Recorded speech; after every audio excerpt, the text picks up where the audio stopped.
In this video, we're going to look at how we can find volume of different shapes. When we talk about volume, we're measuring the amount of space inside a shape or the amount of space that something takes up.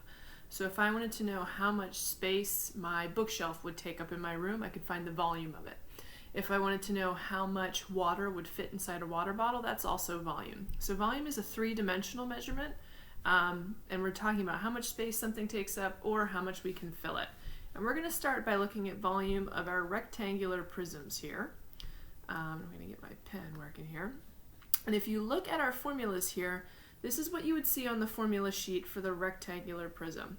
The key to using the formula sheet is going to be to look for the picture of the shape that you're dealing with and then to pick out the appropriate formula.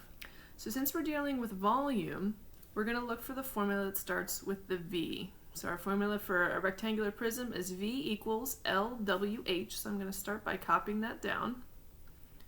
And I write my L's as a little curly here so we can see that it's not a 1. So volume equals length times width times height. And the next thing I'm going to do is come to my diagram and label those measurements here. Now, when we're dealing with a rectangular prism, it's not super important as to which one is which. You can kind of mix them up if you want. I'm going to say that 2 centimeters is my length, 8 centimeters is my width, and 5 centimeters is my height. So then I'm going to fill in my formula with those values. So instead of my length, I'm going to write 2. Instead of my width, I'm going to write 8. And instead of my height, I'm going to write 5. Remember that when numbers are next to each other, this means that we're just multiplying everything together. So 2 times 8 is 16 times 5 is going to give me 80 as my final answer. And now we need to pull our units. So here we had centimeters, so we have centimeters. And then when we're dealing with volume, it's always going to be our units cubed or to the 3rd power, because volume is 3-dimensional. So our units are always going to be units cubed. So the volume of this box is 80 centimeters cubed. We can also use Desmos to find the volume, just like we did last time with 2-dimensional shapes. So I'm going to start by typing in my formula, V equals LWH. Then I come down and I say, okay, my length was 2 centimeters, L equals 2. My width was 8, so W equals 8. And my height was 5, so H equals 5. And then if I look, Desmos has given me my answer of 80, and then I would just add in the units. The next shape we have here is a cube. A cube could be like a die that you roll when you play a game. Basically any box with 6 square sides. And when we have those square sides, that means that all the edges have the same length. So we can fill those in. This means that our length, our width, and our height are all the same. And when I go to do my formula, we have volume equals length times width times height. And I can fill each of those in, 4, 4, and 4. And we get 4 times 4 is 16 times 4. That's going to give me 64. And I pull in my unit, centimeters cubed. Now remember, when we multiply something by itself 2 times, that's something squared. When we multiply something by itself 3 times, we call that cubed. That's why this shape is called a cube. You multiply that dimension 3 times to get your answer.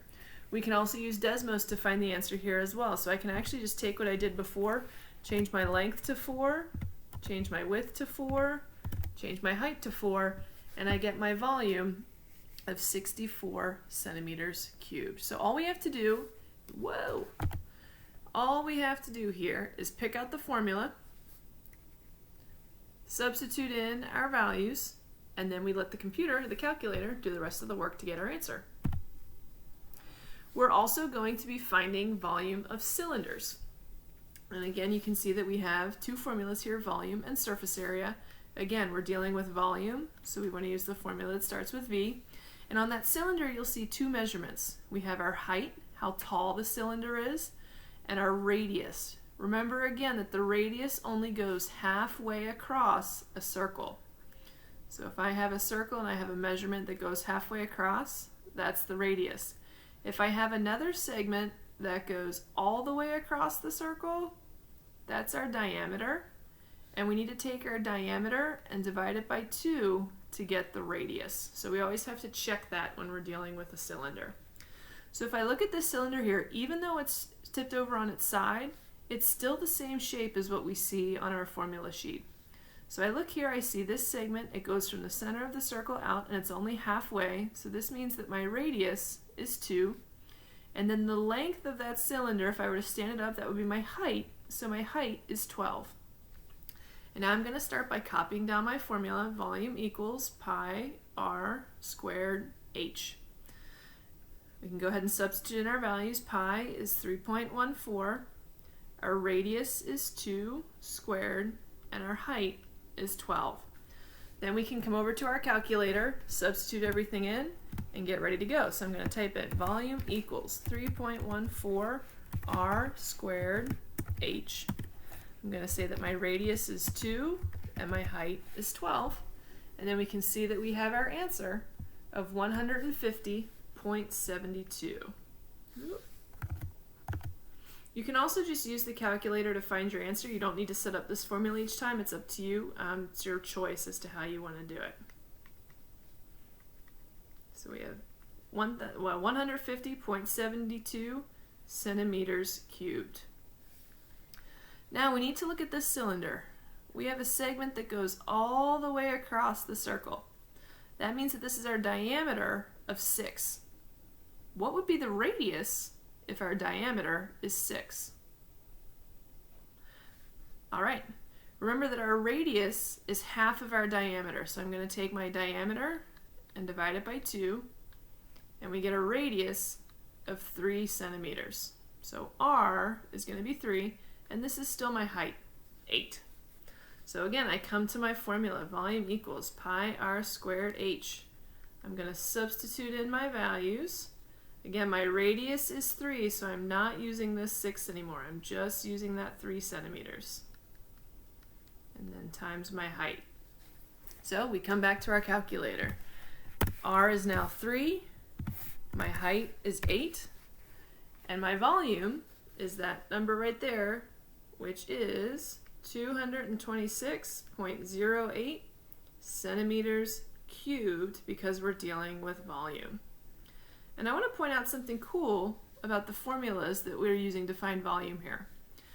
We remember that the area of a circle is pi r squared.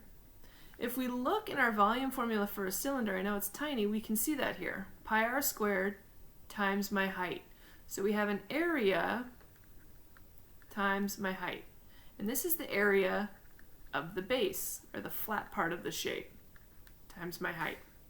If we come back to our prisms, our rectangular prisms, we remember that the area of a rectangle is length times width. So here, if we have our volume formula, we have length times width times our height. So our volume is our area times our height, that area of the base. This holds true for any prism. So if we had a prism that had a triangular base, if we had something like this, I'll try and draw it, and this was our prism, all right, we would find the area of the triangle, which is 1/2 base times height, just for the triangle, and then we would do that area times the height of the whole thing. So the area of the base times the height of the shape.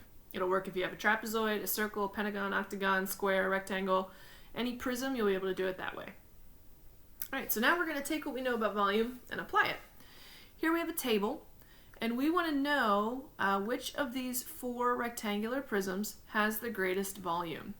So remember that my volume is just length times width times height, and I'm just going to add an extra column here, and all we're going to do is find the volume of each shape. Let's do the first one together, and then once we've got Desmos set up, this will go pretty quickly.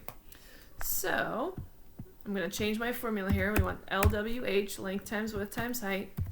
We want a length, a width, and a height.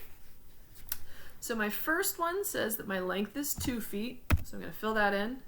My width is 6, so we can fill that, and my height is 3. And if I look at my volume, Desmos gave me a volume of 36, and my unit will be feet cubed. We don't want that. There we go. So this one's 36 feet cubed. We want to know which of these is going to have the biggest volume. So go ahead and pause the video and try and find the rest to determine which is the largest. All right, so I've filled in our other 3 volumes here, and we're looking for the greatest volume. So this means we will want, whoa, pen's going crazy. We will want the shape that has the biggest number for volumes. We have 36, 108, 150, 105. That means that prism C has the greatest volume. Next, we have 4 rectangular prisms here. We want to identify each of the prisms for which the maximum amount of sand that the prism can hold is 48 cubic inches. So maximum means the most.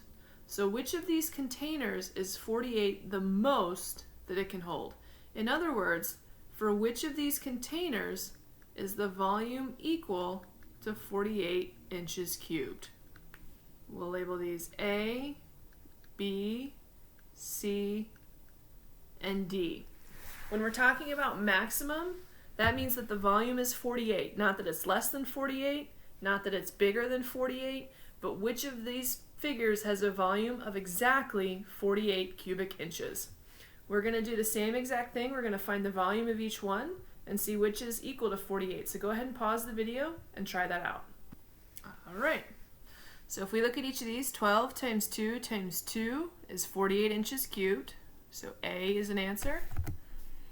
If we look at B, 2 times 3 times 6 is 36 inches cubed. So the maximum amount it can hold is 48 inches cubed. This one can't hold that, so B is not an answer.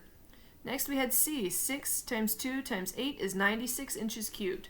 So this container can hold 48 cubic inches, but that's not the maximum it can hold. So C is not an answer. For the last one, 6 times 4 times 2 is 48 inches cubed. So D is also an answer choice. All right, next we have a container at the Heinz factory that's filled completely with delicious ketchup. We want to know which of these represents the total number of cubic inches of ketchup in the container. So there are a few clues here that we're looking for volume. The first is that we're dealing with cubic inches, and that just means inches cubed. And then once we also see in the container, we're talking about how much does it hold. So those are clues that we're looking for volume. Go ahead and pause the video and select the answer that would let us find the volume of this shape.